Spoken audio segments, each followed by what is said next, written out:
Dan hari ini PMX dedahkan bahawasanya beliau diugut. Kita rakyat Malaysia tak payah tanyalah. Seperti ahli parlimen Pasir Mas, jangan tanyalah siapa ugut. Sekarang ini kita tahu bahawasanya ini risiko atas sebab desakan rakyat Malaysia untuk ada Perdana Menteri yang lantang. Ini risiko. Jadi bila tahu PMX kita diugut, kita harus bersatu hati, senada apabila berlaku sebarang kemungkinan, kita bersama dengan PMX. Kalau tahu pun kita nak buat apa? Sekarang ini fokus kita Palestin. Kalaulah diberitahu bahawasanya, oh negara ini tak bersetuju dengan Malaysia, kita nak serang negara ni pula. Lepas tu pula, kalaulah betul kita nak tahu sangat siapa, kita tak boleh tahu. Yang perlu tahu adalah Ketua Polis Negara, Parlimen Angkatan Tentera Malaysia dengan Menteri Dalam Negeri. Ada maklumat macam Duta Malaysia ke Amerika, dia panggil dan dia berurusan dengan timbalan setiausaha, dia bukan lagi dengan setiausaha negara Amerika. Begitu juga dengan Eropah. Eropah tu dia panggil, telah pun memberikan amaran kepada Encik Anwar. Itu dah jelas dalam akhbar semua dah keluar. Betul. Pun dia nak tanya lagi, maksud dia apa? Berniat jahat. Dia berniat jahat macam ni tu. Sebab bila PMX kata ada ugutan, oh kenapa tak bagi tahu? Oh, mesti cakap bohong. Kalau dia berani, dia tak bohong, dia akan cakap. Tapi kalau dia cakap, ancaman keselamatan kepada negara kita. Itu dipanggil OSA dah. OSA. Kadang-kadang rahsia kerajaan. Geng Perikatan Nasional ni, dia cuba nak menggambarkan seolah-olah macam YB Anthony Loke ni tidak peka kepada perjuangan umat Islam di Palestin. Sebenarnya bukan itu.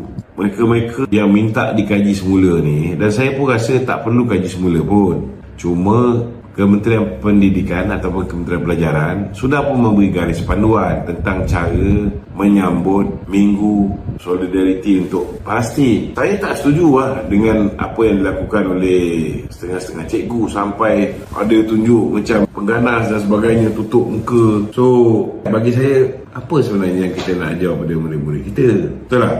So yang itu je yang mereka minta supaya dikaji balik. Tapi rata-rata sekolah lain tak buat macam tu. Satu dua sekolah tu yang mana agak melampau, ialah mungkinlah mereka excited kan, tidak ada garis panduan. Tapi sebenarnya KPM dah buat, Kementerian Pelajaran dah buat garis panduan. So ikut garis panduan tu je dan kena ada pemantauan. Tapi ialah biasalah.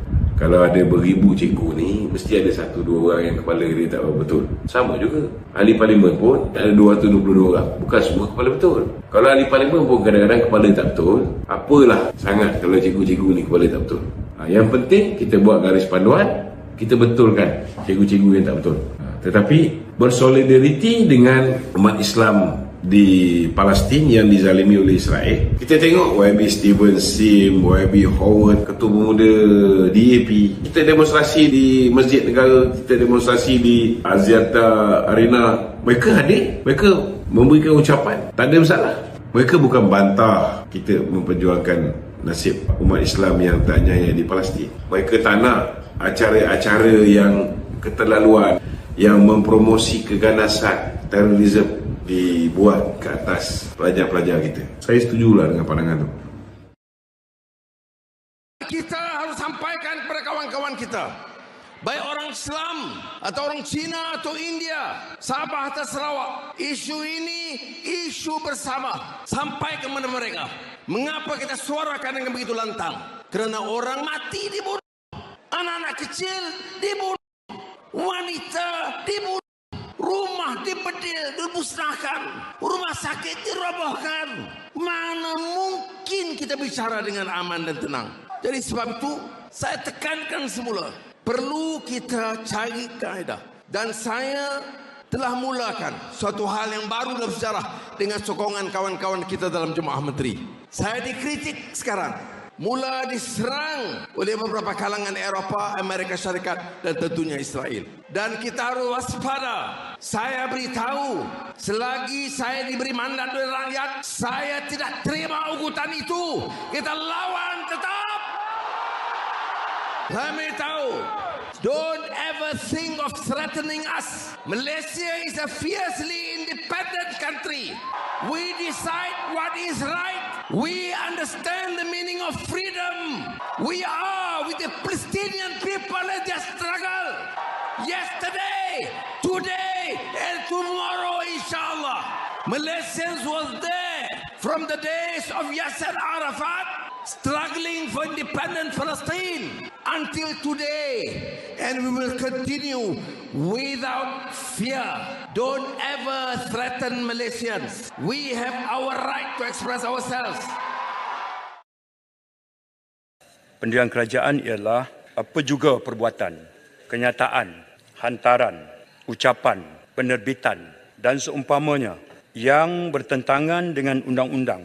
Nanti saya akan sebut undang-undang yang menjadi asas perundangan untuk perkara dari hal 3R ini tidak dibenarkan. Baik, apakah asas perundangannya? Yang pertama, Perlembagaan Persekutuan. Yang kedua, Kanun Keseksaan. Yang ketiga, Akta Komunikasi dan Multimedia. Akta Hasutan 1948 menyentuh tentang asas perundangan Akta Hasutan 1948. Jemaah Menteri pada 8 September membuat keputusan berikut. Provokasi atau hasutan melibatkan raja boleh diambil tindakan di bawah Akta Hasutan 1948. Bagi isu berkait hasutan yang lain-lain selain pada raja, Akta Hasutan 1948, pendirian Jemaah Menteri ialah untuk tidak diguna pakai. Sebaliknya, boleh saja guna pakai Kanun Keseksaan atau Akta Komunikasi dan Multimedia. Dari segi Perlembagaan Persekutuan, kebebasan bersuara terjamin. Tapi ada limitnya. Di sana ada perkara 10 pasal 2. Begitu, Perlembagaan Persekutuan turut menekankan tentang kebebasan beragama dan aspek keharmonian dalam agama melalui perkara 3.1 dan perkara 11. Tapi selama kuasa agama terletak di bawah bidang kuasa negeri, misalnya, maka di sana ada enakmen negeri yang menghalang atau tidak membolehkan dan tidak membenarkan bahkan satu kesalahan jika berlaku penyebaran agama lain terhadap orang Islam. Kedaulatan institusi raja pula telah diangkat tinggi melalui perkara 32 Perlembagaan Persekutuan. Perkara tentang isu-isu mengenai hak, keistimewaan dan prerogatif institusi raja turut ditekankan di bawah perkara 152, 153 dan 181 Perlembagaan Persekutuan. Akta Hasutan 1948 dan Kanun Keseksaan juga antara yang digunapakai oleh pihak pasukan polis dalam menjalankan siasatan. Di bawah Akta Hasutan 1948, sebarang perbuatan atau kenyataan yang mempunyai kecenderungan menghasut merupakan satu kesalahan di bawah Seksyen 4 dan Seksyen 3.1 Akta yang sama. Kanun Keseksaan pula, dalam perkara yang tidak dinyatakan secara khusus, maka perbuatan atau perkataan yang boleh mencetuskan ketidakharmonian agama ini akan disiasat dalam Seksyen 298 dan 298A Kanun Keseksaan. Selain itu, Seksyen 505 Kanun Keseksaan memperuntukkan kesalahan bagi kenyataan yang mendatangkan khianat awam, dalam bahasa Inggeris public mischief dengan izin. Secara spesifik, Seksyen 505(c) Kanun Keseksaan adalah berkaitan kenyataan yang mendatangkan khianat awam dengan niat mengapikan atau mungkin mengapikan. Terima kasih. Jadi saya ingin menggesa rakan-rakan kerana ada juga suara-suara yang menganggap kita agak pertama terlalu keras, keduanya bertentangan dengan sikap berkecuali Malaysia. Ya, Malaysia mendukung prinsip berkecuali. Tapi tidak berkecuali dalam soal kezaliman. Tidak berkecuali bila ribuan anak-anak dibunuh dan dibom. Tidak berkecuali dalam soal keadilan kemanusiaan. Oleh itu, saya ingin sekali menggesa rakyat Malaysia. Jangan izinkan isu ini untuk memecah belah dan memperkatak-katikkan. Isu ini betul isu yang sangat dekat dengan umat Islam. Tetapi isu ini adalah isu dekat dengan kemanusiaan.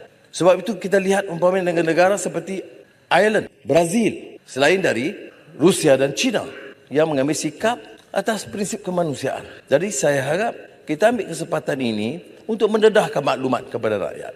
Sebab itu saya menyokong gesaan Menteri Pendidikan supaya digalakkan pelajar-pelajar. Ya, bukan dipaksa, digalakkan pelajar-pelajar untuk mengikuti perkembangan yang berlaku. Tentunya kita ada garis panduan supaya jangan kita seolah-olah menggalakkan sikap keganasan atau kebencian kepada rakan-rakan sesama mereka. Tetapi pencerahan, pahaman tentang apa yang berlaku, apa arti kezaliman, apa arti penindasan, apa arti yang diungkapkan dispossession. Sebab tu saya di mana-mana saya sebut, termasuk di Singapura semalam bila ditanya depan dengan Perdana Menteri Lee Hsien Loong tentang sikap kita. Saya kata sikap kita konsisten bahawa penjajahan, penaklukan, keganasan itu ada sejarahnya, ada historical antecedents, dan ini adalah politics of dispossession. Tanah dirampas, rumah diroboh, nyawa diragut, maruah cuba dicemarkan.